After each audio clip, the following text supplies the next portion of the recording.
that are already here. Oh my goodness. The chat room's going crazy. Yes, therapy session is about to begin, folks. For all the folks that are all screaming and yelling about the big news, we're going to try to talk about it tonight and try to answer any questions and see if anybody has anything they want to ask or talk about. So we're going to do that this evening. So thanks so much for joining me here tonight. This is kind of an impromptu thing due to the big news that everybody knows about. We all know that Fender is in the process of acquiring Presonus. And so I guess this went down maybe yesterday publicly, and within minutes of the news going out, I received emails from a lot of students and followers asking about it, wanted to know my opinion. I didn't even know. Some people knew before I did, which is interesting. And then since that time, over last night through and today, the emails just keep coming in, and we have everything from emails just people wanting to know if I heard to people asking me which DAW they recommend they go to, and everything in between. So we're going to try to unpack it a little and talk a little about it and see what people's feelings are. I'm sure somewhere along the line, because this will be up on YouTube, right? The good folks from Presonus may see this stream at one point, even if it's not live. So anyway, that's what we're going to do. Uncle Dave's here to help. I'm here to sort out all your problems and all your worries. That's what I do for you. So we have 57 people here. Interesting. When I'm here to teach you guys something that'll actually help you make music, better music in your studio, we don't get more than 20 people. When we're going to talk about something that doesn't really affect any one of us here on a personal level, we get almost 60 people in the first 3 minutes. But I'm here to help you guys anyway. So before we get started and I'll go into the chat and, we'll sift through things and I'll say hi to everybody. Across the bottom of the screen right now, as I sit here, I opened up the Black Friday sales at Home Recording Made Easy several weeks early. I usually don't do this until Thanksgiving week, but this has been a tough year for a lot of people still coming out of last year. And so people are still home in a lot of cases. People are taking extended vacations with the holidays coming. And so I wanted to try to do something to help. So Black Friday is going on now. You'll see across the bottom of the screen there is a coupon code, 50% off every course on the website. And that includes the mixing master class, which we never put on sale. That is on sale. Just use the coupon code BLACK50 and you'll take 50% off. So go take advantage of that, especially if you're someone that wanted to take the mixing master class when it first came out, but couldn't do it at that time. And some people have asked me, is it ever going to go on sale again? And that's not a course I normally put on sale because there's so much stuff in that course. But for this, go ahead and do it. So check out the mixing master class if you're someone who wants some advanced mixing stuff or anything else on the website.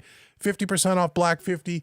Go do that now. So make sure you go do that. Open up another web browser while you're sitting here listening to me, and go ahead and pick out all the stuff that you haven't picked out yet and add it to your collection. So 70 people. Oh my goodness. Thanks so much, everybody. I love all you guys. Let me try to say hi to as many of you as you can, and then I'll try to see if I can. If you have any questions, start typing them. I'll try to get to everybody. And if you find this live stream helpful to you or enjoyable, or with all these people and all the questions, if you want your question to get answered and rise to the top, feel free to use the super chat and help out Uncle Dave here. Buy me a cup of coffee. Taking time out of my busy schedule to try to help you with a therapy session. And so it's much appreciated. So anyway, let's see. John Tice is here. Hey, John, what's up, brother? Good to see you. Corey's here. Hey, Corey. Eric's here. Hey, Eric. David S.J., my partner in crime. What's up, brother? Mad Dog's here. Hey, Mad Dog, what's going on? Jim Chisholm's here, and Kaiser's here, and who else? Aaron Murphy's here. Sean is here. Sean Aaron. Billy Morgan. Hey, Billy. How are you? Peace Valley Audio. Mike. Hey, Mike. How you doing? Haven't seen you in a while. Good to see you. Hope you're doing well. Rockin' Renee. Hey, Rockin', what's going on? Good to see you. Dead to Love. I like that. Dead to Love. Nice name. Welcome. Whoops. There we go. Let's see. Who else? Mike is here. Mike Ferguson. Hey, Mike. How you doing? Robert Atkins is here. Hey, Robert. Good to see you. John Clark is here. Let's see. Robert Atkins. Robert, let's see. Anybody else? Anybody else? Sean Aaron's here. Hey, Sean, what's going on? The Savage 1969 is here. Welcome. Glad to have you here. Let's see. Who else? Who else? Bobby Mixing, Booth Mixing and Mastering Services. Hey, Bobby. How are you? Good to see you, my friend. Papa Wiz. Hey, Papa, what's up? What's up? Good to see you. Deer Creek Audio. Hey, Deer Creek. How you doing? Serving My Jesus is here. How are you? John Tice. I said John Tice, right? iCoda Studio Productions. Hey, man. What's going on? Good to see you. Let's see. Who else? Who else? Who else? Who else? Jimmy Farmer. Hey, Jimmy. How you doing? Night Riders here. Hey, Night. Good to see you. Is that everybody? Ken Moss. Hey, Ken. What's going on? Eclipse 66. How you doing? John Clark. How you doing? Strings SL. How you doing? Thanks, everybody, for joining me. So we almost have 80 people. Wonderful, wonderful, wonderful. Okay, so yesterday, Presonus, and I think David already put the press release link in the chat. If you have not read the press release of Presonus's website, it's kind of short, sweet, to the point. Doesn't say anything other than Fender is in the process of acquiring Presonus. Still has to be approved by the government, blah, blah, blah. But usually that's a standard, formality. Unless something really weird is going on, I would assume that would be approved and would go through. And the big question, I think, for a lot of people is, what does this mean for Presonus? And a lot of the questions that came in, through the email over the last 2 days, is at least a portion of them, were people concerned about Studio One. And you notice I'm wearing my Studio One shirt in spirit of the therapy session tonight. And people are asking about Studio One and the subscriptions and what's going to happen in Presonosphere. And I mean, first and foremost, I got to say that I don't, and again, I know my followers that know me for a long time know this, but a lot of you new folks that are joining us for the first time or fairly new to Home Recording Made Easy, first and foremost, you got to say, I don't work for Presonus. I don't have any insider information. They don't pay me for anything. I'm not on their payroll. I'm one of the only Studio One, and I never marketed myself as a Studio One YouTube channel. I just happen to use Studio One, and that's fine. I'm not, I don't feel bad about people thinking, I'm really one of the Studio One guys. That's totally fine. I embrace that.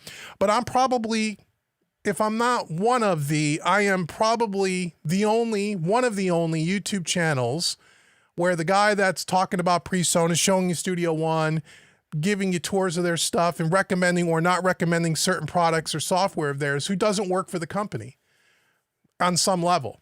Most of them do. Most of them are either employees of the company or they do subcontract work, or they're, and that's, again, nothing disparaging being said. They're all wonderful people and they're all great at what they do. And they're all my colleagues and my friends, but I'm one of the only lone renegades out there who I don't work for Presonus. And so therefore I wouldn't have any insider information, and everything we're going to talk about tonight is purely speculation because I don't work there, and they don't pay me. And so that gives me the ability to just be honest about, these kinds of topics or anything that has to do with Presonus. I can be completely honest because I'm not indebted to them in any way. They don't sign my paycheck.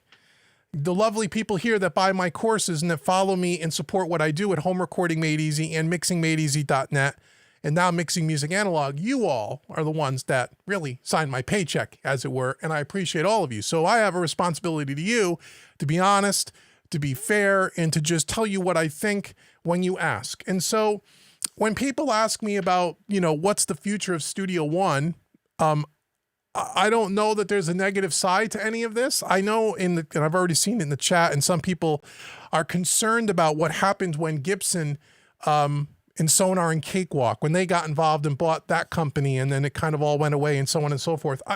I don't see that. Hey, Savage, thank you so much, brother. A coffee or a beer or two on me. Maybe one coffee and one beer. Thank you, my friend. I really do appreciate it.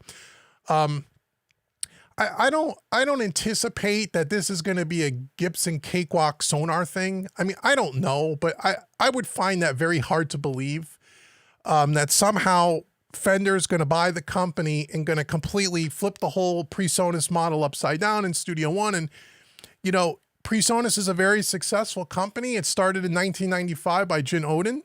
And, you know, he's created this wonderful company that's made tons of great products, including a really good software, DAW.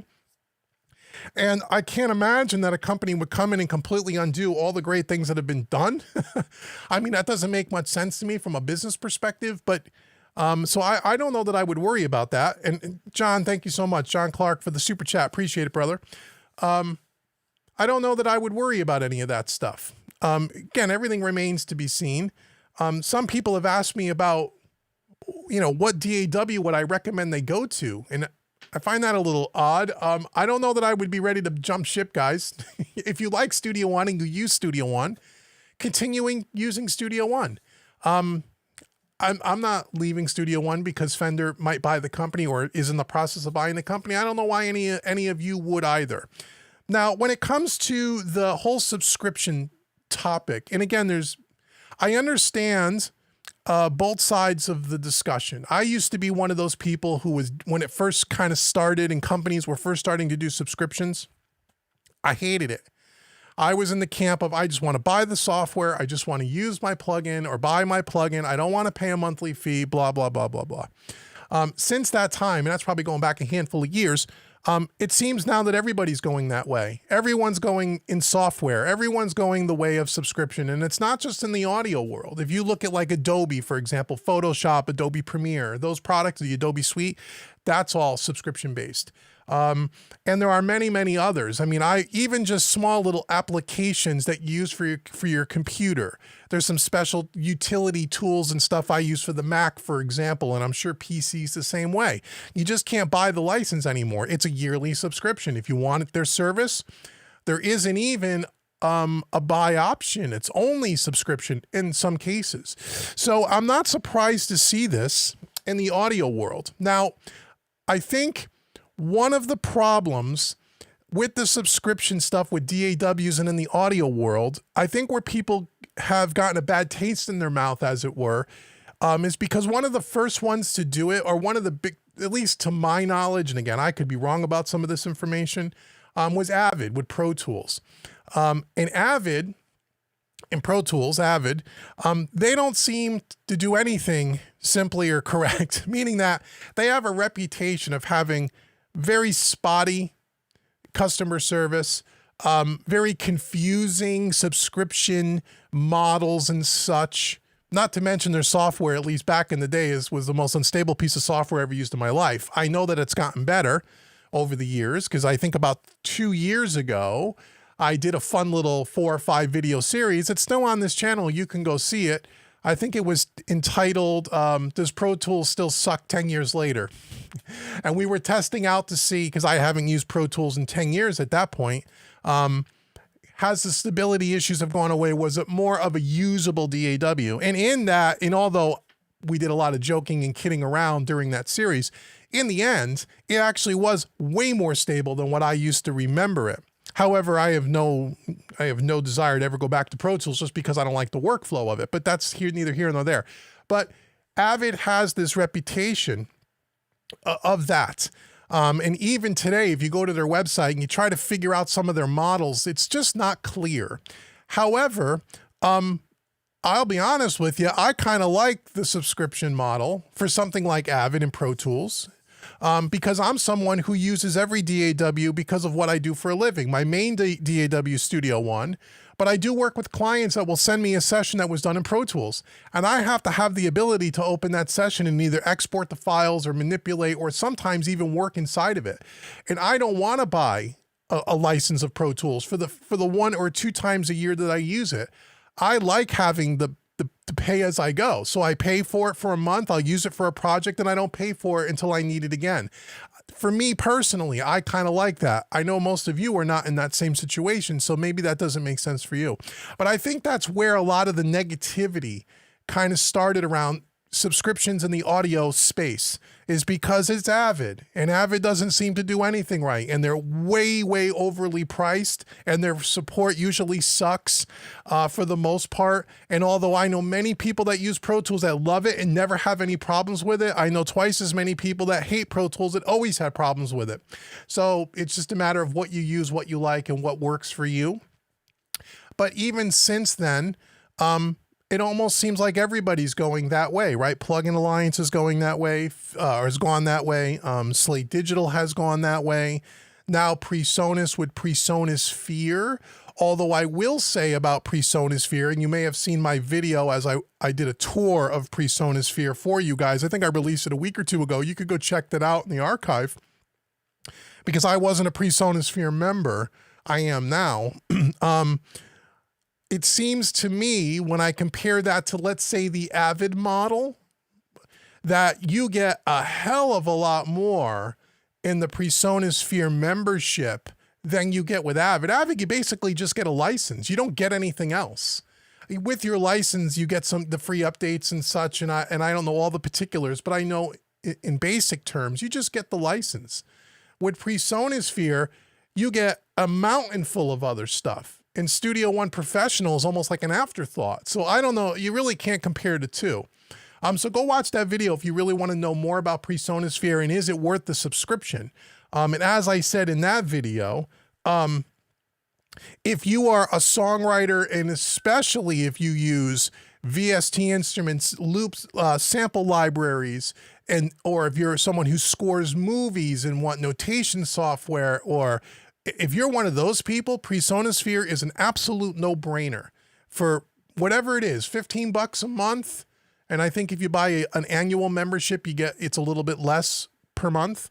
You get an enormous amount of content, which is way different than what Avid does, or at least what they've done in the past. But as of right now, Presonus, just like with Pro Tools, you don't have to buy a membership. You can buy a license. Even with Avid, you can buy a perpetual license. It's ungodly, unreasonably expensive, but that's Avid. But you can if you want. You don't need to buy a subscription. And so I just think people are just going to have to get used to that. I mean, if you look at, most of you probably have Netflix. That's subscription. You pay for that, don't you? Or HBO or Hulu or Sirius XM Radio. You pay for that, don't you? 40 years ago, nobody would have said, I'll pay for TV. Television was free, for all the old guys and gals in the chat that remembers that when there were only 4 television channels, right? So we as a society, and the way things have developed and the way the technology's been, you're paying subscriptions for almost everything. And I don't see why this is really any different. And so will Fender change the working model that's working with Presonus Sphere and Studio One and Presonus in general? I think anyone to say that they would that's really kind of premature. I don't think so, but I don't know. What do I know? So I think, if you're someone who is, upset and feel like they should get rid of Studio One, or they're looking for another DAW, I think you need to just, cool down, take a deep breath, and just realize that Studio One's not going anywhere as far as I can tell. And so if you like Studio One and you're happy with Studio One and it's working for you, then there's really no reason for you to change. And I know some people are concerned because at least 2 people asked me that, about that. What DAW would I recommend if you were going to leave Studio One? And I said, why would you leave Studio One? And what DAW would I use? I would tell you, if you really don't like Studio One because it's not working for you, for whatever reason, go try all of them and find one that you really like. But at least up till this point, I still think Studio One is the most user-friendly for new people to recording and mixing, for sure. The workflow, it's still, to me, and I use all of them, so I can tell you firsthand, I have all of the DAW. The only one I don't have is Reaper. I have all the other ones. I use all the other ones occasionally. So I can speak from experience that it's still probably the most stable. The only other DAW that's equally as stable, at least for me on a Mac, is Apple Logic, because it's built by Apple and it works with all the Mac systems. But outside of that, Studio One is still the most stable. It's the most user-friendly. And I still think, in the online community where you need training and help, troubleshooting and those types of things, I don't know of another DAW that has a better ecosystem online than Studio One. Whether it's through the company itself, or more importantly, all the private like Facebook groups and tutorial groups, and those are all just by Presonus users. Those are not sponsored by the company themselves. There's an enormous community of Studio One users that are there to help you if you need help. And I think still, even in that's, free help, free support, right? And then you have the paid support through people like me who create training courses, and there's other guys that create training courses for Studio One. And so I guess my point is, unless you really need to leave, don't worry about leaving Studio One because of this announcement. That to me is silly. So, that's kind of my take on it. And as far as the subscription goes, right now, if you don't want to pay for a subscription to Studio One and Presonus Sphere, you don't have to. You can just keep what you have. And I would assume that would stay the same, at least for the short term. Now, what will Fender do? Whenever a company buys another company, look at Sweetwater, right? They just got bought, right? Things inside the company will probably change to some degree. And a lot of times it changes for the better. I mean, now Presonus will have a much larger, well of capital to maybe do future investments and future expansions and things that they maybe couldn't do as still a smaller company. Now they have a bigger company with a lot more resources, a lot more money, a lot more assets, a lot more support, engineers, developers, and all that stuff. That could be a great thing for Studio One and for Presonus. As far as that goes, we may see some really killer new products come out of them when they do like a joint effort thing. So that's how until things kind of develop, and I don't think you're going to see any real kind of changes for at least a year. Even if they, signed on the dotted line and everything was legalized tomorrow, it takes time. And so, but we'll have to see. I guess we just don't know, but I wouldn't be ready to jump ship, if that makes sense. So I see the chat going crazy. Let me try to scroll up a little bit and go ahead. If you want to ask me a question, the best way for me to absolutely see it is to do the super chat. But I'll try to answer some of these questions as we go along. I'll just start in the middle here. Okay, Robert Atkins says, paying for a subscription is fine as long as you can afford to keep paying it monthly. I can't do that. No, I understand. And again, everybody's budget's different. Everybody's, needs are different. And that's why you have an option to own the license outright, just like you do with Avid. If you want to buy a perpetual license, you can. So you have to look at it that way. I know Studio One Professional, again, last time I looked, if you bought it outright, it's like $400, I think, right? That's about what a pro level DAW is, around $400 to $600. So if you do $15 a month, how many months do you pay how many years of that do you get before you hit the $400? So that's another way to look at it too, right? You can either put $400 out of your pocket today, or you could pay $15 a month and you got 3.5 years. If my math is not quite right? So that's another way to look at it. But everybody's situation is different. And as long as you have the option, that's cool. Okay, let's see. Okay, John Coolahan says, hey, John, thanks for all the info. Your courses saved me tons of time and guesswork. Awesome. That's what I'm here for, brother. I'm here to help. I'm here to speed up your learning curve. If you're somebody new to recording, mixing, and mastering, especially if you use Studio One, although most of my courses, it doesn't matter what DAW you're using, check out Home Recording Made Easy and pick stuff up at 50% off. I will save you a ton of time and frustration. John just said it, and it's true. Okay. Let's see. Let me scroll down a little bit more. Let's see. The Savage 1969. PA Plugins, Plugin Alliance. I buy all of mine on sale. I have almost their whole lot over the years. Not a biggie. Black Friday and summer sales are your friend and for most vendors. That is true. If you're a plugin junkie, like most of you are, Black Friday, you can't beat the sales, right? Most everyone puts things on sale in Black Friday. I do it every year for you guys. So yeah, if you're looking for plugins, Black Friday is the time to buy it, usually right around the Thanksgiving time. You're absolutely right. Kaiser says, say no to subscriptions. Okay. Robert says, but when you pay subscriptions, you can't pay.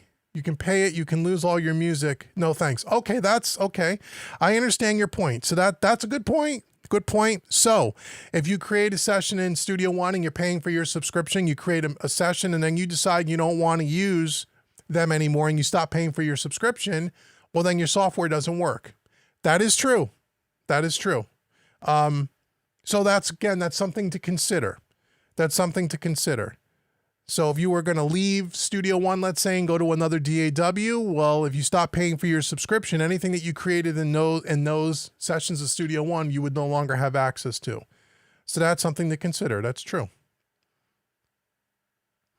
Richie says, I can afford to pay monthly. I just don't want to and never will. Totally cool, man. I respect your opinion. I respect everybody's opinion. Okay, let's see. Mars River. I hope Fender comes out with a VST amp sim. Oh yeah, now that there were Presonus, maybe we'll see some new plugins that'll be part of Studio One that are Fender designed and licensed and those things. That would be pretty cool. That's a good point. James says, Reaper is awesome. I'm with Studio One for the notation editor, which is superior to any other DAW at present. Good point. I don't use notation, but I know it's really good. I've been told that. Reaper, I know someone, very good friend of mine, David S.J. uses Reaper and loves it. I've never used it. I don't know. But if it works for you and you love it, then you should stick with it. Quit paying subscriptions and you lose everything you don't. Oh, yes. Okay, right. I already saw that, Robert. Sorry. The original coders of Studio One are ex-Steinberg folks, if I remember correctly. Some of them are. You're absolutely 100% correct. I don't know that all of them are, but that is absolutely true to some degree. That's why it's very Cubase-esque. Cubase is another DAW that's great. Please. Let's see. Walter, I really hate if Presonus becomes the next M Audio tossed around like a hot potato. Yeah, again, we'll have to see. I mean, I don't know, but we'll have to see. Okay, let's see. Anything Deer Creek Audio Studio will tilt back legs. Yeah, with tilt back legs. Yeah, baby. Marvin says he didn't know Sweetwater just got bought. Yes, they were bought recently. There was I don't think they call it bought. Big companies invested lots of money. They're partners. So yes, Sweetwater has some new ownership. That is true. And so far, so good from what I can tell. That's what they said about Sonar. Could be. Who wants to rent plugins? Understood. Understood. Well, normally when you rent plugins, at least the companies that I rent them from, you get their whole suite of plugins for a very low price as opposed to paying hundreds of dollars for a single plugin. But again, it all depends what you're comfortable with, right? It all depends what you're comfortable with.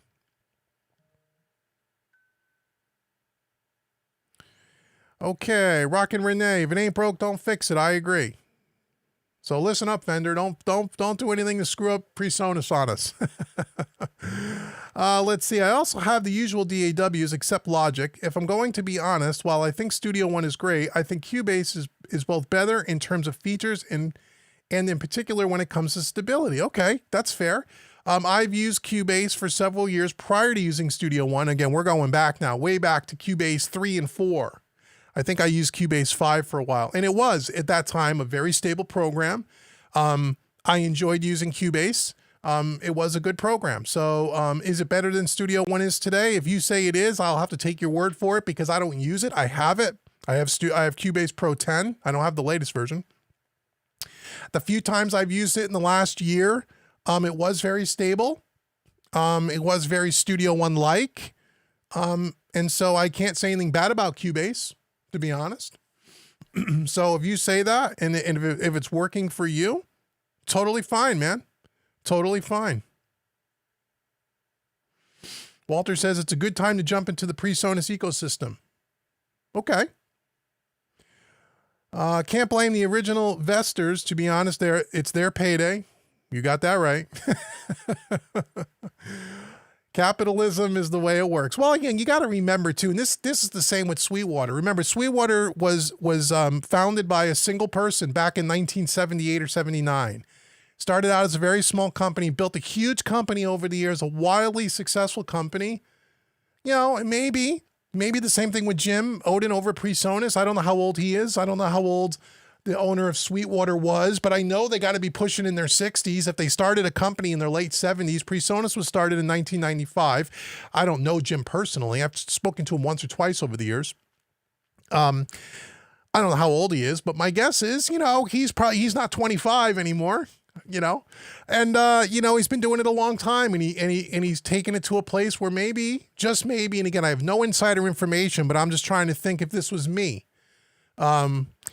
You get to a place in your life, you get a little older, you have family, maybe there's other business and other things you want to do in life. And maybe running a company like a big company like Sweetwater or like Presonus, maybe it's not something you want to devote all your time to. And maybe you want to try and do other things.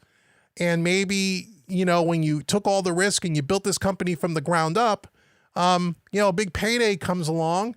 And sometimes those payday opportunities only come once in a lifetime. And I can't fault anybody for doing that. If someone wanted to come to me in the next handful of years and buy the home recording made easy brands for an unseemly amount of money, wouldn't we all at least consider it? I think we all would. And so I can't fault them for that. It's not a bad thing. It's a good thing. And I don't know if those are the reasons. I'm just making that up. I'm just saying, if it was me, big company like Fender, I'm sure, I'm sure the owner is being well compensated, and who can blame that? Who can blame a person for that? Nobody, because everyone in this chat room would probably do the same thing, and rightfully so, and you should, right? Okay. James says, lifers and newbies should subscribe. That's right. First, you got to subscribe to Home Recording Made Easy. That's the first thing you got to do. Don't subscribe to anybody else until you subscribe here. It's free to subscribe here. I'm not charging you a subscription. Let's see. Let me just scroll down here a little bit more. Again, if you want me to answer your question, please hit the super chat. I'm trying to go through as many of these as I can. Let's see. John Clark. If I start my subscription, will I lose all the plugins and sound sets that came with Sphere? No. No, I don't think so. No. At least I just recently became a Sphere member, and I didn't lose anything on my end. So no, I wouldn't think you would. No, you should be fine. You should be fine. Don't hold me to that, but I think you should be fine. My first DAW was a Tascam 4-track cassette back in the mid-'80s. Yes, that was my first DAW as well. The Tascam Porta Studio, the 414. And as a matter of fact, we just did a video, I don't know if it went live yet, on the new Tascam, or the new Plug-in Alliance, not Plug-in Alliance, excuse me, IK Multimedia. Their new Tascam tape bundle, and one of those is the Porta Studio. Really cool. That was my first DAW as well. How far have we come since those days, right? Amazing. Rockin' Renee, I hope Presonus Studio One gives us users the option to resize their stock plugins. Yes, me too, and that was in my criticism of the 4.5 update. If you guys watched that video, I criticize Presonus all the time when I see stuff that they need to do better. That's one of them. And I agree. So maybe they're listening. Who knows? Maybe they're listening. Okay, let's see. Any other questions? Some of you's left and went to Reaper. Okay, cool. If you like Reaper, that's cool. Oh, John says, if you stop your subscription, will you lose all your plugins and sound sets that comes with Sphere? I believe so. Again,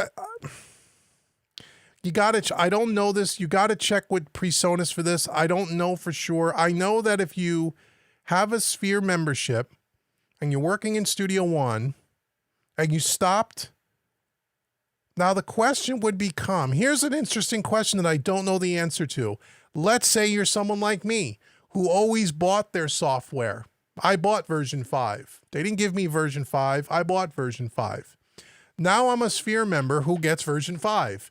If I stop paying for my subscription today, can I just go back to using my original license of version 5? I would imagine the answer would be yes. And would that mean then that I can't open my session or use my plugins that I had before I was a Sphere member? That's a question I'm not really sure. That's a question for tech support over at Presonus. I'm sure there's an easy answer, but I don't have the answer to that question. So if you're concerned about that before you sign up to be a Sphere member and you want to confirm that, you should confirm that, because I don't know the answer to that. If you're someone who never had Studio One before and you're a new user and you're signing up for Presonus Sphere, and once you stop paying, anything that's related to that subscription no longer works. At least that's my understanding of it. So that's a good question, John, and I hope you may want to ask them. I don't know. James says he predicts there will be music lessons accessible through Studio One like you can with GarageBand Logic. Oh, good point. Maybe so. I know, well, here's something. I know that Fender has a thing called, they have guitar lessons and those kinds of things called Fender Play. Maybe that'll be integrated into Studio One. Who knows? I don't know, but it might be. There might be. It's a good point. Mad Dog says Mixbus is a good DAW as well. I've never I've actually, I shouldn't say that. I tried to use Harrison Mixbus. They actually, a couple of years ago, reached out to me and they sent me all their software for free and wanted me to demo it. And after an hour playing with it, I just couldn't use it. It was complicated for me. I think at that time it was because the print, everything was so tiny on the screen. You really couldn't see anything. I like the concept of what they were doing, but to me, it was unusable. But if it's working for you, that's great. And again, this is going back a few years. Things might have changed since then. I haven't used them since. So let's see. If Slate Digital went non-subscription, they would probably own the plugin market. That also goes for UAD. Slate used to be non-subscription. For many years, I owned a bunch of Slate Plus. I was a Slate user long before they had a subscription. UAD is one of the only ones that is not a subscription base yet, but I predict that they will be soon. And for someone like me who has already bought and owns 95% of all their plugins, and now if I pay for a subscription, I'm going to have access to stuff I've already paid for. That's where I understand where some people get upset. If you're a longtime user and you've spent so much money, I understand. I get it. But I think the reason why Slate went subscription is so they can have more people sign up for their stuff. They didn't do it because they were doing such a bang-up job when they were a non-subscription model. That's not why they did it. I'm sure they did it because they wanted to sell more plugins. They wanted more people to use their plugins. And so instead of having each one of their plugins being $200 or $300, they just figured $15 a month and you get every single plugin, you get thousands of dollars worth of plugins. I'm sure that's why they did it. And I'm sure as a business model, they're making far more money as a subscription model than a non-subscription model. That would be my guess. But again, I don't know anybody at Slate Digital at all. So, but that's what I would think. Wildman says, where did you get that t-shirt? No one on the Presonus site. That's right. You got to have an inside track, brother.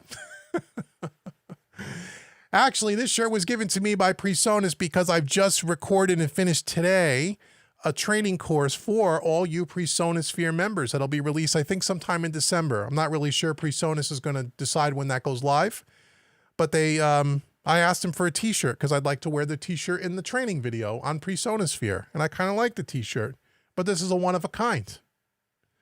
I'm special. See, all the years of doing stuff for Presonus, this is all I got. A stinking t-shirt. A $10 t-shirt. So when I say they've never given me anything and they never paid me, that's not true. I got this t-shirt absolutely free. So there you go. John says, nothing good lasts forever. Oh, okay. Robert said, Sphere subscriptions is $167 a year. The Studio One upgrade to the next version will be $150. Right, right. Well, we got to remember, though, you also got to remember, Robert, and again, this may not apply to you. And I said this in my Presonus Sphere walkthrough video, that maybe Presonus Sphere is not for you. But for $167, Studio One is only the tip of the iceberg of what you get in that Presonus Sphere membership. I mean, if you look at the amount of content that you get as part of that membership, I don't think it's fair to say, well, I can upgrade to my next version for $150. Yeah, but all you get is the software. You don't get all the other extra stuff. And there is a ton of stuff. Now, you may not need all that stuff. And if that's the case, then you're absolutely correct, brother. And I agree with you.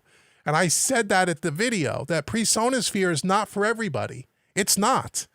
It's not even for someone like me for what I do for a living. I won't use 80% of what's in there for what I do, which is basically a mixing engineer and an educator of how to use the, I wouldn't use it. But for most people that use Studio One, you record your own music, you write your own music, you're into music production, not just mixing and mastering, which is where I specialize in. So then, therefore, Presonus Sphere may be a good deal for you. And so for $167 a year, not only do you get any future upgrade, like when they go from 4 to 5, 5 to 6, whenever that comes out, when they go from 5 to 6, if they follow the model that they've always followed, and again, under the new management, who knows, but if they did, that would be a $200 upgrade. To go from 4 to 5, professional was $200. To go from 5 to 6 would probably be $200 if I had to speculate, right? But you get in the Presonus Sphere membership, you get all those upgrades absolutely free. It's part of your membership plus all the additional content. So you got to compare apples to apples, but that doesn't mean that the Presonus Sphere membership is for you, because it may not be, because you don't use all that extra stuff. It's just the stuff you won't use, then you're right. You shouldn't be a member there. I would agree with you 100%. And I said that in the video. It's not for everybody. I think it's for most people that use Studio One, but probably not for everyone. Okay, let's see. Before I came to Studio One, I tried Pro Tools, Cubase, Logic Pro, Nuendo, Cakewalk. I'm just fine with Studio One. Let's keep making music. Yeah, again, you tried them all, and if Studio One worked for you, great. Those are all great DAWs, by the way. You can make professional sounding music in every single one of them, and anyone that tells you anything different is not being honest with you. It doesn't mean you don't have your favorite, and it doesn't mean I would tell you to run out and buy Pro Tools. I would tell you that'd be the last DAW on the list I would tell you to run out and buy. But does that mean you can't make professional sounding music in it? Of course not. Of course you can. Of course you can. So don't let anyone tell you that one DAW is so much better than another and you can't get great results out of a DAW. That's hogwash, as my grandfather would say. Hogwash. Yes, you can, if you know how to use it. Tommy wants to know, who are the new people that bought Sweetwater? I don't know. I don't know who the finance. I'm sure it's on their website. David S.J. might put a link up there at one point for their press release. I don't know who the companies are, but but it wasn't, from what I understand, and again, I don't know, it wasn't like a big audio company or a big music company like Fender or Gibson. It was a company I never heard of before. So I'm not really sure. But that just happened recently. Mike says, thanks. Thanks, Mike. Deer Creek Audio says, how about the EVH Empire plug? Ooh, there you go. See, you're starting to think about all the positive things that can happen with this new acquisition. Remember now, Fender owns EVH, Eddie Van Halen line. Maybe there'll be a 5150 amp model in Empire. Wouldn't that be nice? Wouldn't that be nice?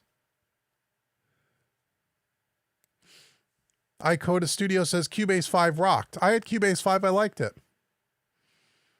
Let's see. I have artists with no monthly. Enjoy it very much.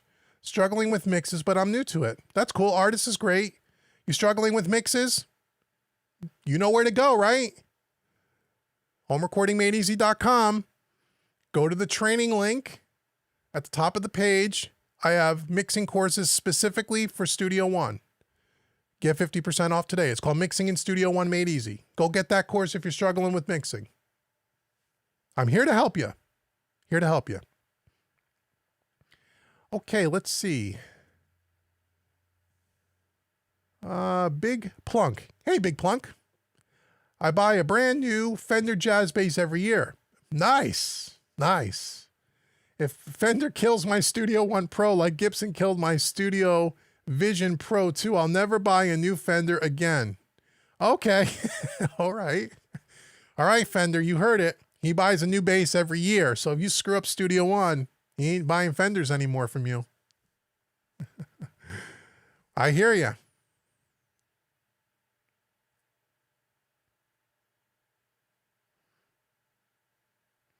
Okay, let's see. I'm scrolling down, guys. I'm catching up. I'm catching up.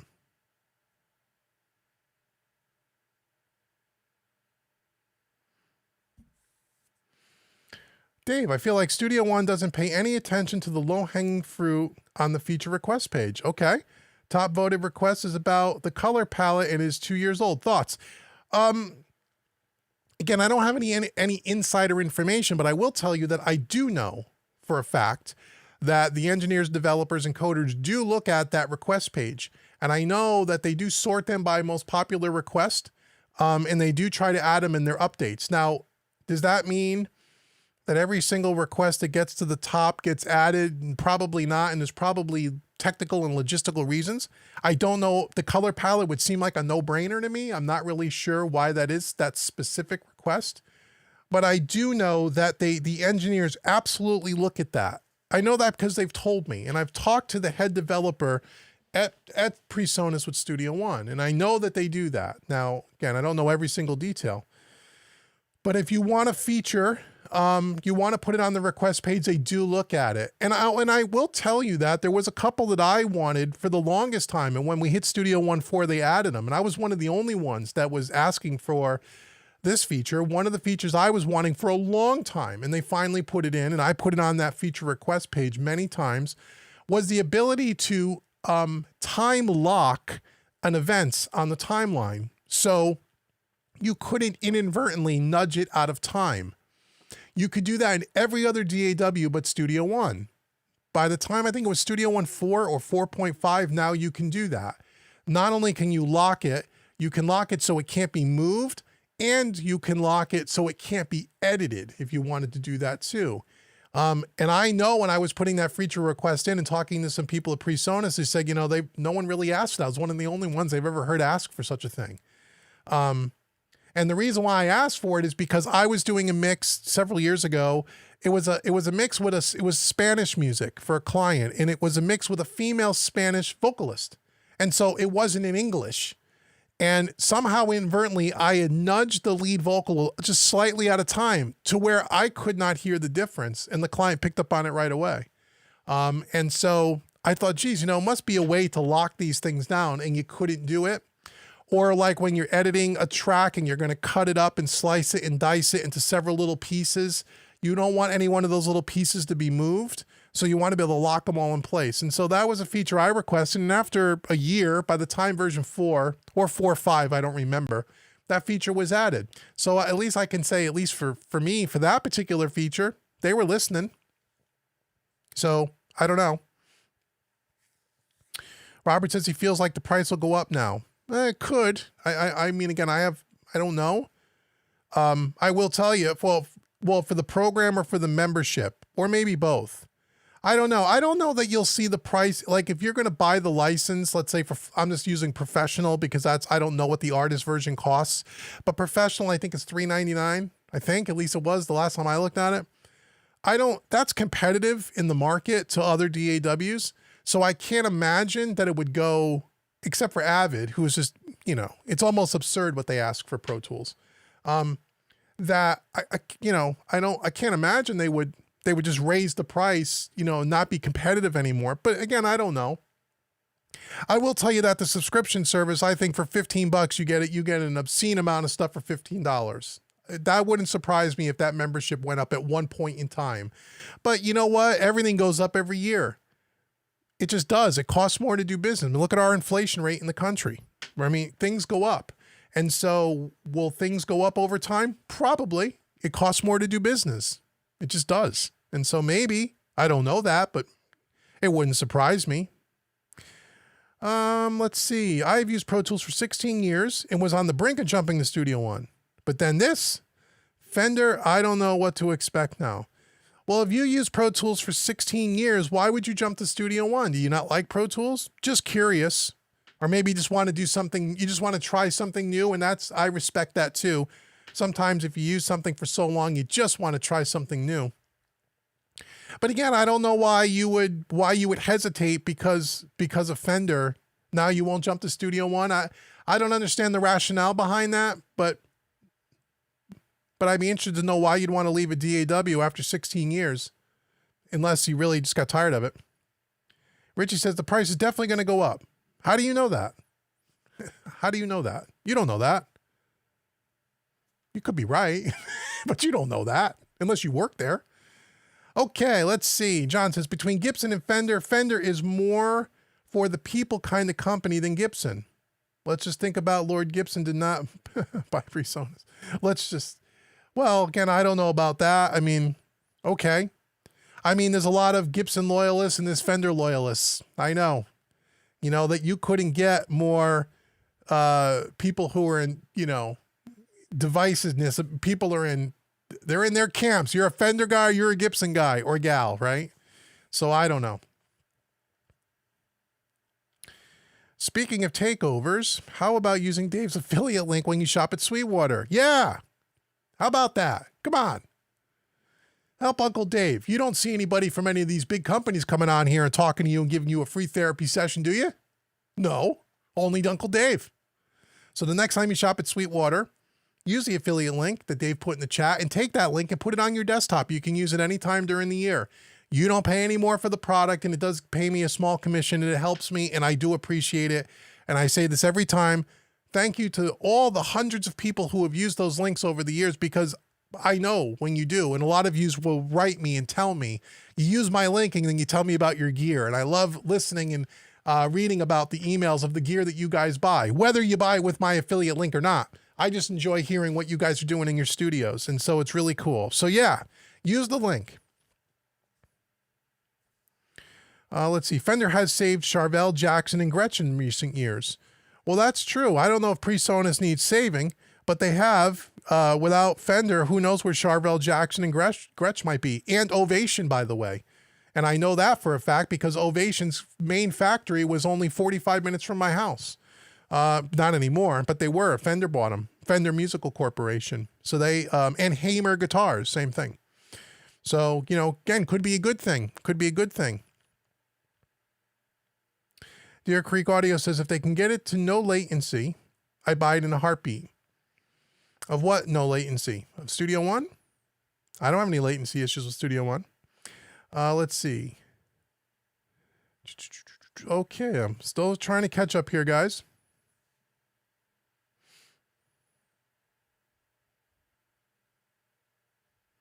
I don't think anything's going to happen bad to your Studio One artist. I don't think Fender's going to come and buy a company and then the first thing they're going to do is jump into the Studio One program and screw it all up on us.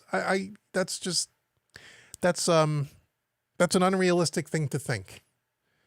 Let's not worry about that until or when and if it were to ever happen. I don't think you need to worry about that. Rockin' Renee, what is your view on third video plugins? Third video? You mean third party plugins? Is that what you mean? If you do, say yes or no. Because I don't know what third video plugins means. Okay, let's see. Scroll down, scroll down, scroll down.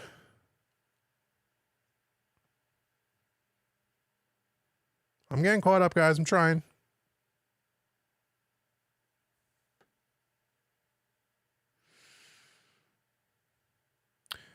I'm in the process of selling my company right now. I started it 25 years ago this month. Hey, congratulations, man. You get tired at one point, but still it's weird to let your baby go. Yeah, I can understand. Hey, congratulations on the sale of your company. Hope it all goes well for you and you get what you hope you're going to get for it. And congratulations on being an entrepreneur for 25 years. That's an accomplishment, my friend. And being an entrepreneur myself, I know what it is and what the struggles can be. Trust me. And so, yeah, you get tired, Time to let it go, time to move on. There's other things in life you might want to do. If you've been doing it for 25 years, you're, you know, I don't know how old you are, but you're not 25 anymore, right? So, you know, at one point, maybe it's time to move on, you know, and I respect and understand that and congratulate you on a successful company, and I hope the sale goes well for you. Let's see.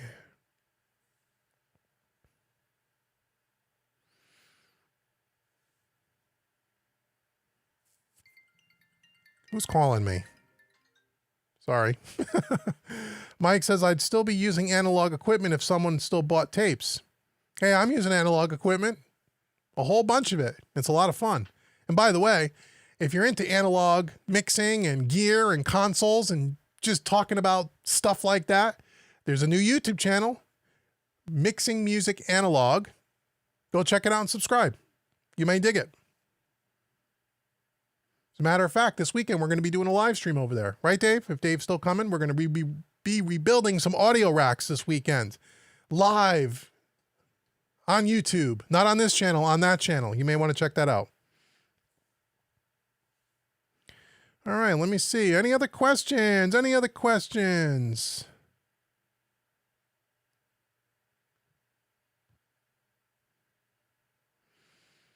A lot of chatter, a lot of chatter.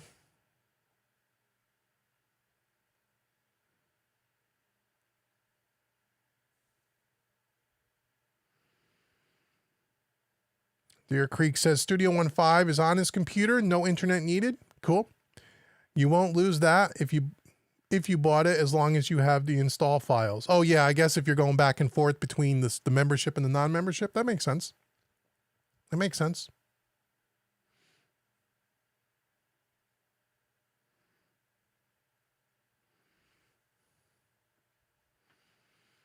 Okay, Big Plunk, I get it. I see you guys must be researching that about whether or not you lose. What do you lose if you stop paying for the subscription? If you already had a license before, seems like you guys are coming up with the answers, and that's great. That makes sense, what you guys are saying. The bottom line is, if you quit Sphere, you will lose access to anything you didn't have perpetual license for. That makes sense. If you resubscribe, you gain access back 100% perpetual or not. Okay, that makes total sense. Again, if you guys are confirming that on the Presonus site, that makes a lot of sense. James says Slate charges too much to buy and own. Oh, you mean they're single plugins? Yeah, well, I mean, I don't know that they're any more expensive than a lot of other companies, but they are pretty expensive. I mean, but they make great plugins too. But I have the Slate subscription, the All Access Pass, and I love it. That's probably the best plugin subscription I have, hands down. I still think bang for buck.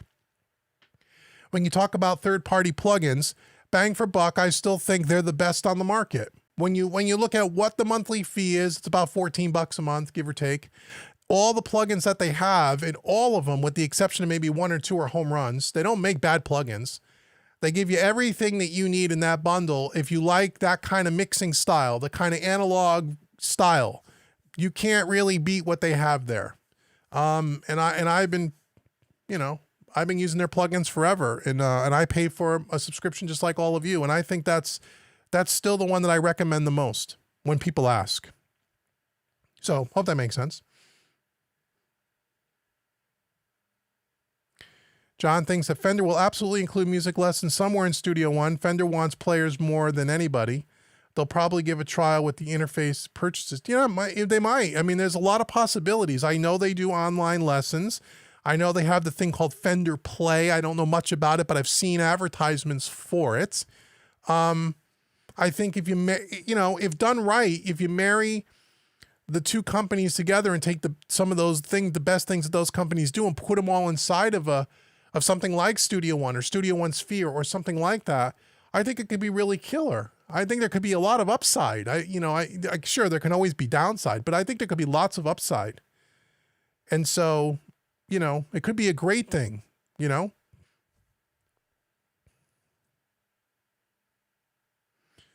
Serving My Jesus said, let's wait and see how the new captain steers the ship before we jump overboard. Couldn't have said it better myself. I think anyone that's in a panic, I don't understand why anybody would be in a panic over I really don't. I really don't. I don't know why anybody would stop using Studio One today because of that upset by this announcement. I can't wrap my head around that. I think, like with any company merger and stuff, things will change. I think they'll probably be way more better than not so good. That would be my guess. But we'll just all have to wait and see. And we'll make decisions as we need to make them, right? But in the meantime, instead of worrying about it, get in your studio and start making music. Whatever DAW you're using. That's really what's important, right?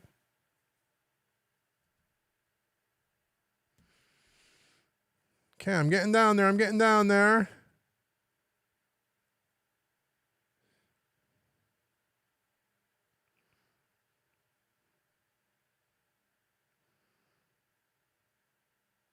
Oh, hey, David, you have to give me thanks, David SJ, for the super chat, brother.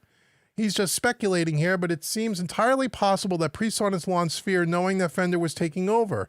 Possibly Fender made that change. You know, I guess that's possible. Again, I have no information to say whether that's true or not. That is speculating, but I don't think that's an unreasonable speculation. You could be right. I don't know.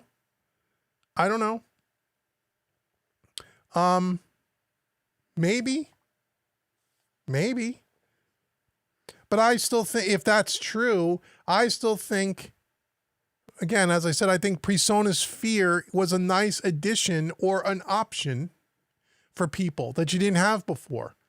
I think their subscription model is probably the best one I've seen. Doesn't mean you have to use it. Like a lot of people said here tonight, you may not want to do that. It just goes against what you believe in. Totally cool, man. As long as you have an option. And so far there's an option. So it could be maybe that's true. I don't know. John says, I will watch every second of that course. What course is that, John? Hopefully it's one of my courses. Let's see. Have you checked out Ken Lewis's Greenhorse's new plugin? No, I don't know anything about it. I haven't heard about it. Yeah, I'm still trying to catch up here, guys. Look at 127 people. 132 people. What a successful live stream, and we're not doing anything that has anything to do with music production. Why don't we get this many people showing up when I'm actually trying to teach you something that you can actually use? Hey, man, it doesn't matter to me. As long as you guys are all here and you're having a good time, that's all that matters. I just like hanging out with you guys. We don't hang out like this enough. So maybe let's hope there's some more crises in the music world so we can get together more like this. Okay. What will Studio One Pro cost come Black Friday? Oh, I have no idea. No clue. Will there be a deal on it? I don't know. Probably. I guess. I mean, if there was one last year, my guess would be there's one this year. What will it cost? I don't know. But keep your eye on the prize if you want to upgrade to Pro.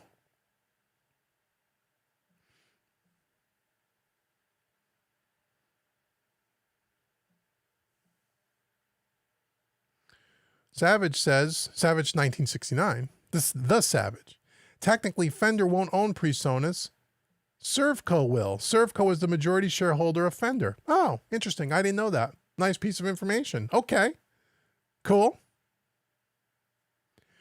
Can I upgrade the Studio One artist to the project page for mastering separate? Let me see if I understand that right. Can I upgrade Studio One artist to the project page? No, you have to go to the professional version. You can't just get the project page. Hope that makes sense. And I guess my next question would be, do you really need the mastering page? Why do you think you need the mastering page? Did you know that you can master a song without using the mastering page?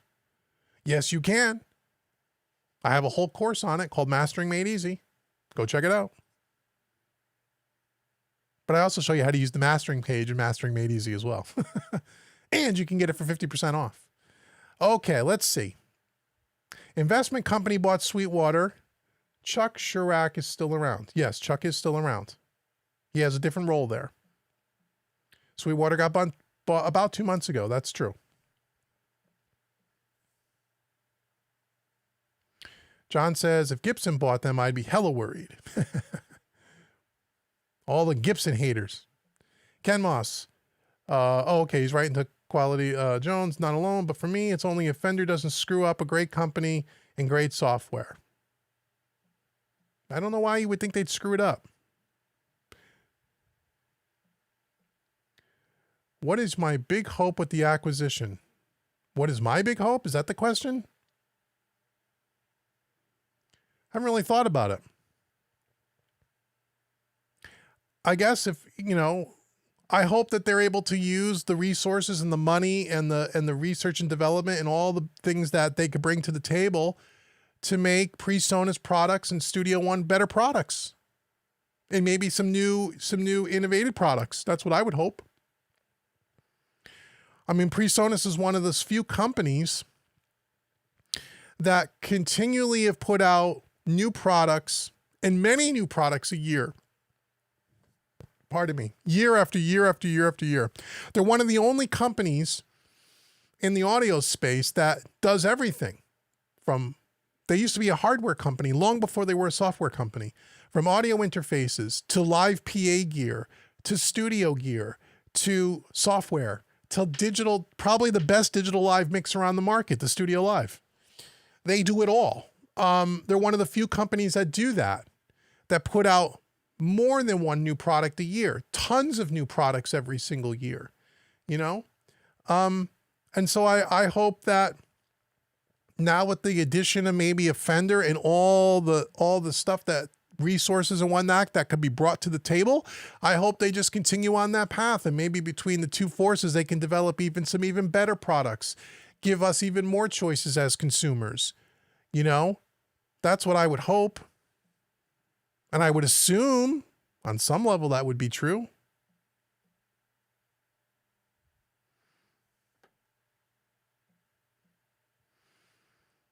Okay, let's see. Still trying to get to the bottom of this chat. My goodness.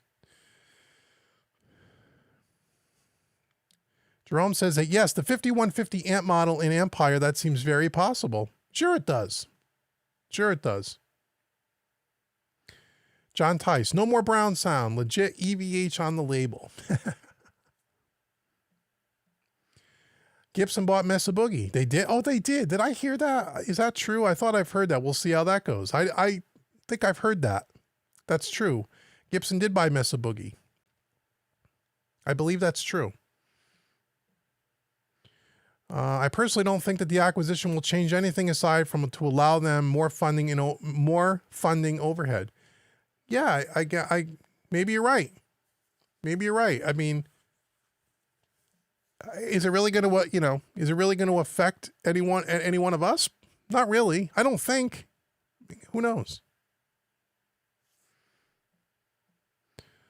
Okay, let me see.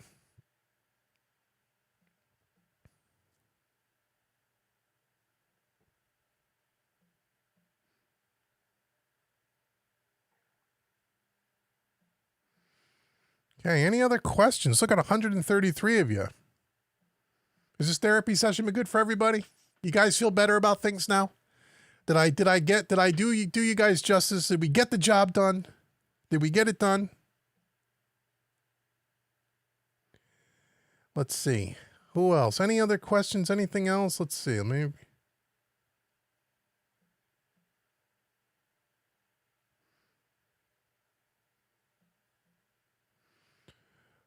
Scrolling through.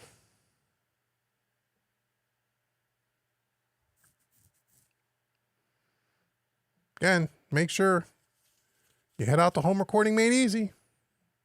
Get out there. And also mixingmadeeasy.net. Yeah, Dave, thanks for reminding me. So if you guys really want to learn mixing, you won't find a better community of people than a mixingmadeeasy.net. And yes, it's a subscription. Yes, it's a membership for all you that hate memberships. But it's the best membership money you will ever spend if you want to get better at the craft of mixing. And I'll take that to my grave. So check out mixingmadeeasy.net if you want to learn more about that.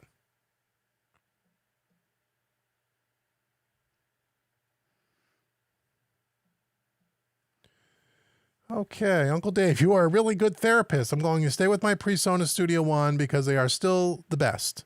Yeah, I think they are too. Well, I'm glad that I'm a good therapist, and I'm glad I was able to help everybody out and make everybody feel a little bit better about the situation. Hopefully I was able to do that.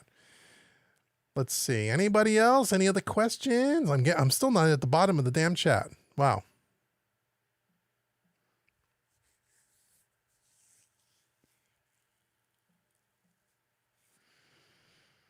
You texted me? What'd you want? Dave, did you text me? Yeah, no, we won't talk about that yet tonight, Dave. Let's see. How is the Audioscape hardware treating you, Dave? Great. I love it. I just posted a video today over mixing music analog on the V-Comp Plus, the stay level. Killer compressor. Dave, wait till you hear the stay level. Man, that's a killer compressor, man. Audioscape makes some really good stuff. And I've only tried 2 of their units, and so far they've been really good, and the last one being really great. There's another unit coming maybe in the next couple of weeks. I can't really talk about it yet, but we're going to be featuring some more Audioscape stuff. Plus, I posted the interview on both this channel and the other YouTube channel with Chris Yetter, the owner of Audioscape. You should go check that interview out. Great guy. I mean, another entrepreneur. We're talking about some entrepreneurs here tonight. Another great entrepreneur, small company, builds all the pieces one at a time as a small shop, takes a lot of pride, very hands-on owner, tests every single unit himself. I mean, I love supporting companies like that. And he makes a great product. I mean, how can you fault that? And so I really like Audioscape. I like their gear obviously sounds great, but more than that, I like the story, and I like the people, and I like their philosophy.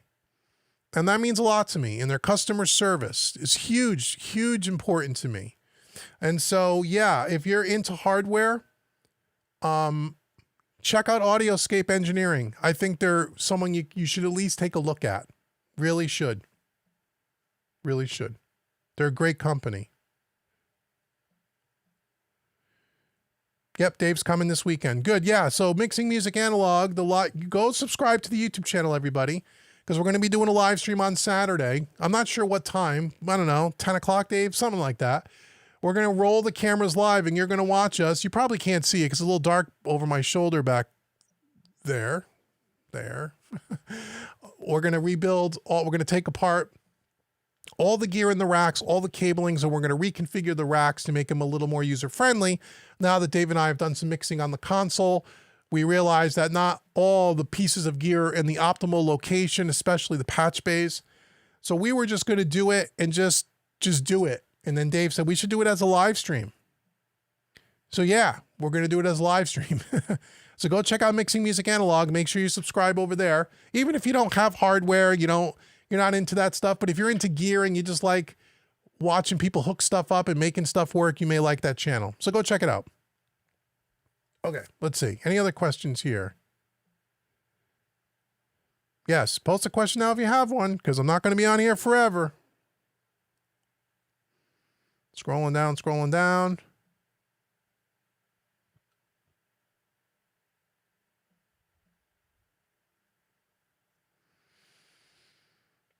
Let's see. Presonus is going to lose a lot of modern music producers and songwriters. Why is that? Why would they lose them? Why would a music producer or songwriter, I don't know what a modern music producer means, but okay. But why would they lose them? For what reason? I'm just curious. I don't know.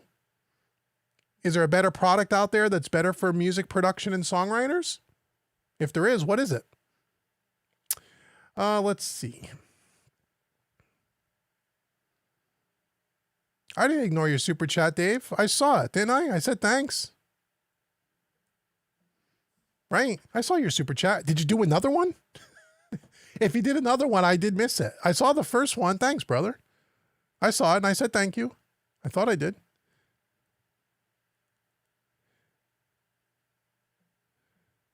Okay. Uncle Dave will find it. Yeah, I thought I saw it. Or maybe I didn't get down there yet. I'm still scrolling. Maybe it's down at the bottom and I haven't gotten there yet. Maybe that's what it is. Should I hit the... Oh, there it is. Oh, okay, the Savage. I see it. Thank you, the Savage.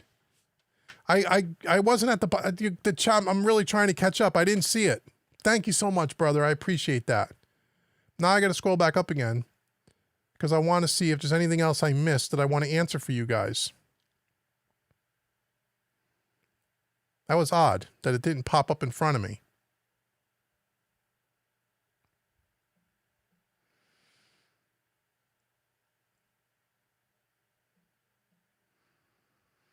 Okay, I'm just going to start here. So if you have a question, please ask.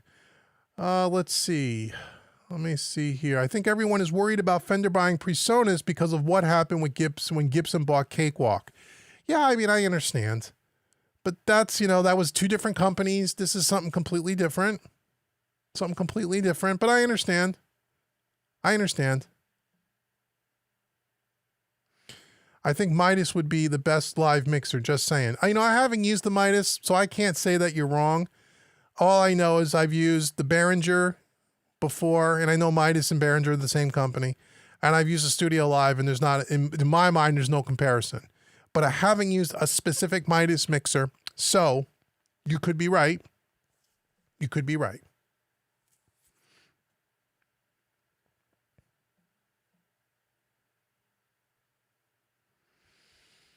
There are many things you can do in the mastering page that you can't do in the regular mixing view. You can't make DDP files. You can't put an ID3 tag, blah, blah, blah, blah. Okay, you guys are talking about the mastering page.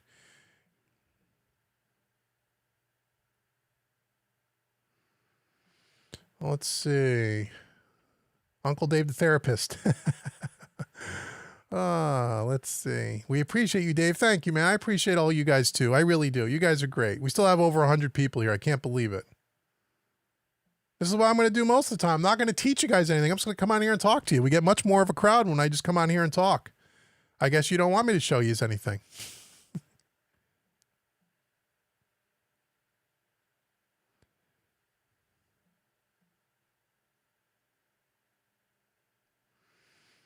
Okay, let's see. I'm still scrolling. Still scrolling. I'm getting towards the bottom now. All right, let's see.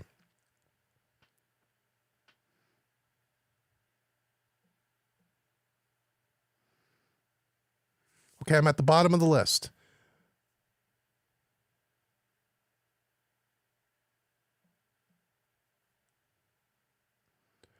All right, go ahead. Ask any questions right now. I'm at the bottom. I've answered all the questions. I think if I missed you for some reason, now's the time to ask. We're at 8:15, so we're not going to go beyond 8:30.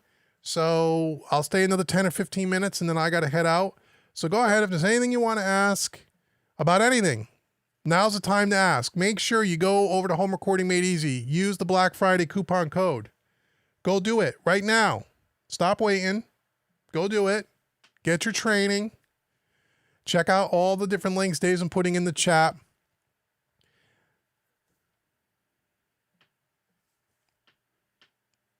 That's what you need to do.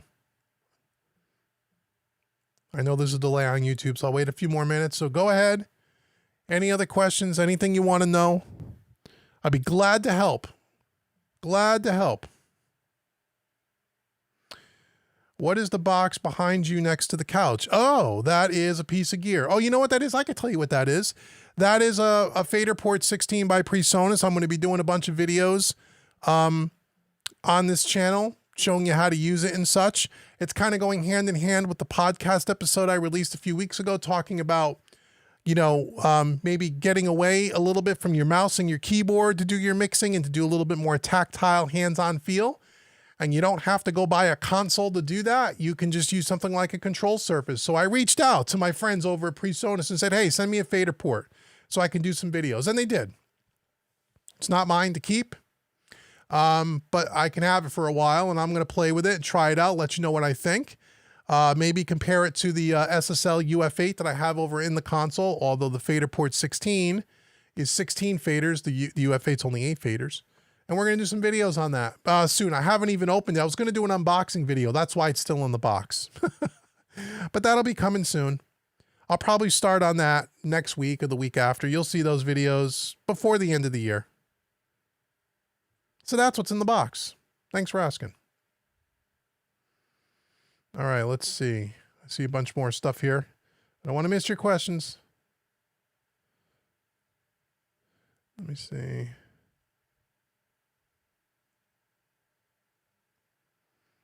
Oh, it looks like it holds something 19 inches. No, it's not something for the analog setup. It's the fader port. But I will have something else coming in for the racks soon.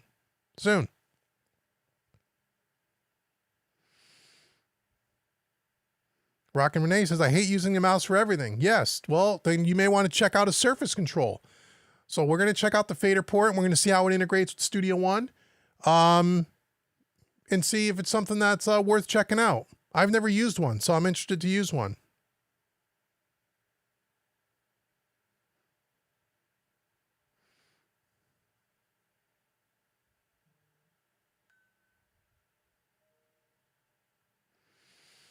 The fader port 16 is cool with the faders, but the knobs are not my favorite. Okay, I have to break it out of the box and check it out and see what that's about. I know it could do a ton of stuff. It's very well integrated, obviously, with Studio One. But it'll be interesting to see, is it, how streamlined is it? Is it clunky? Is it easy? I don't know.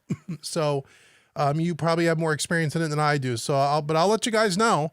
If it's there, I'm sure there's things about it that are great, and there's probably things about it that could be better. And if I find those things, I'm certainly going to say that in the video. I'm going to give you my honest opinion in case you're in the market for something like a fader port or some kind of a surface control. But I do feel that if you have an opportunity to use some kind of tactile feel and get away from the mouse and the trackball, I think you would enjoy the mixing experience a little bit more. So we'll see how the fader port, how it does that.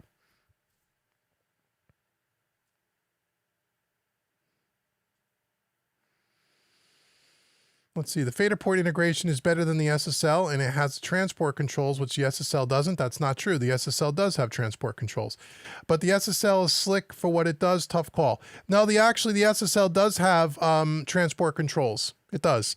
You just have to know how to use it. And it also does plugin mapping. It can open plugins, close plugins. It can tweak parameters of plugins. But the fader port has a more traditional, I guess the word would say, transport control. Where on the SSL, it's not a traditional where you see a big play button and a big stop button, but it does do transport. But it only has 8 faders. And it's actually, if I remember right, I think the SSL UF8's like $1,200. The fader port 16 is about $1,000. So it's less money with more faders. So it'll be interesting to see. But I haven't even opened the box yet, as you guys can see. So I don't, some of you that have used it will certainly have more experience than I do right now.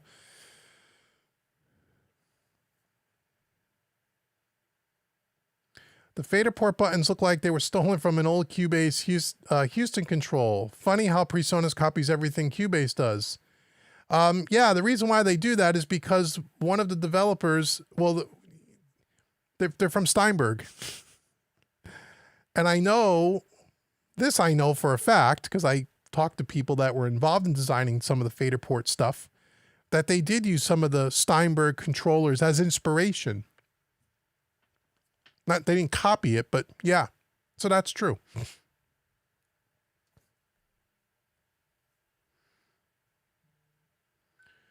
John says, I have to say SSL, you love SSL plugins and you're a subscriber. There you go. They make good plugins. Their native bundle's really good. I love the SSL Fender stuff. Will Fender create special plugins for Presonus? I don't know. It wouldn't surprise me. Let's hope so. Let's hope they bring something to the table, right? Yeah, I would imagine so, but I don't know that for sure. I mean, transport controls in traditional SSL screens are pots and buttons. That's right. You're right. They are. But yeah, but it does have a transport control. I know because I use it all the time on the console. But yeah, you're right. It's not the... you said it right. It's not the traditional as it is on the fader port, which is one of the things I don't like about the UF8, but you get used to it. It's a muscle memory thing. It is a little different. It is. I'm not going to lie to you. But once you get used to it, I don't find it to be a problem. But it's not the traditional transport control as you're thinking of it, and you're absolutely right. You're absolutely right. But it's a good unit. So far, I like it. So far, I like it. Let's see. I had a controller 20-something years ago. Old Radical Technologies. It does everything that the new ones do. Great investment. Oh, cool. I've never heard of that. I didn't even know there was such a thing that many years ago. That's awesome.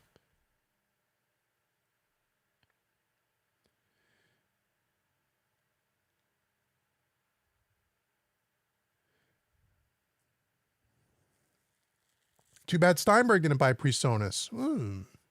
Interesting thought. Well, it's too late for that, right? Unless Steinberg's going to buy Fender and Presonus. Although the deal's not official yet. It still has to be approved by the government. So who knows? Maybe it'll all go in the shitter before they actually buy it. I doubt it. Usually those are just formalities, unless it's something really nutty. When is the next live stream? You know, I don't know. I was doing them pretty regularly for a while, and to be totally honest, the reason why I kind of cut back on them is because nobody would show up to them. So I just said I have way too busy of a schedule to come to a live stream if only 10 people are going to show up. It's just, to be totally frank, because that's what I am with you guys, it's not worth my time. If we don't get at least 30, 40 people, there's no reason for me to do a live stream. I have way too much going on to do that. So that's why I kind of don't know when I'm going to do them. When if I think a good topic or something that comes up that, I think people will enjoy. Like I knew tonight there would be a lot of people because of the big news. But I'm not really sure. We'll have to see. The next live stream will be on the other YouTube channel. As I said a little while ago, we're going to do it Saturday. And a bunch of people who follow us over there will tune in because they like that kind of stuff. And maybe you guys will too.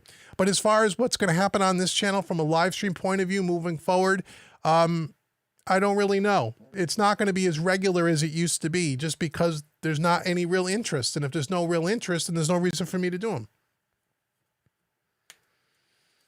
But we'll see.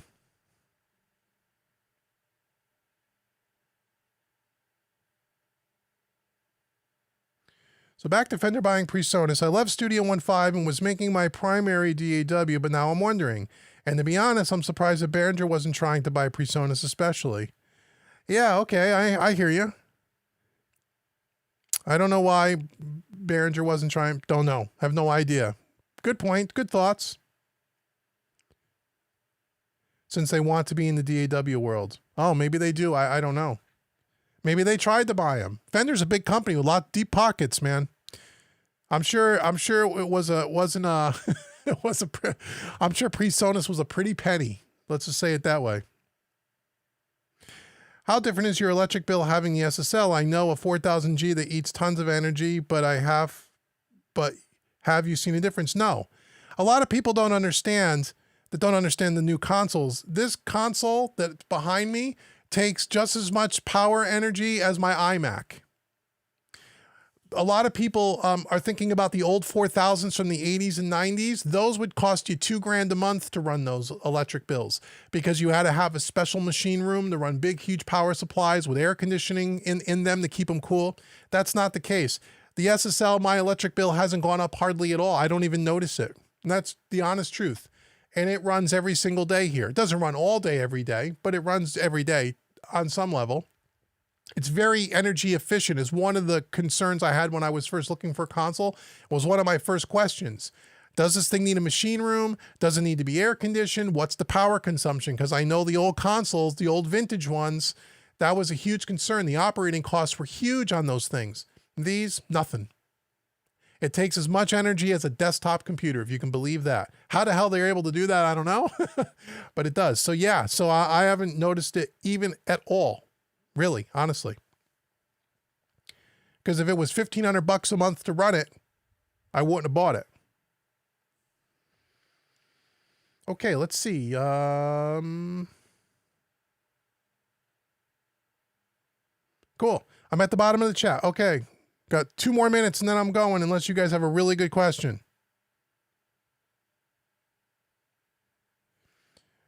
So you recorded on a 9000J. It's an SSL. It took 2 full legs of 220 to power it. That's right. You needed to run special electric. This you don't. This just plugs into a 110 outlet. Just plugs into a 110 outlet. Yeah, Dave says it gets hot. It generates some heat. There's heat sinks on the back. That's true. But any piece of electronic equipment generates heat. That's true. But it doesn't require anything special as far as that goes. It just plug it into the wall and it's ready to go. Pretty amazing actually.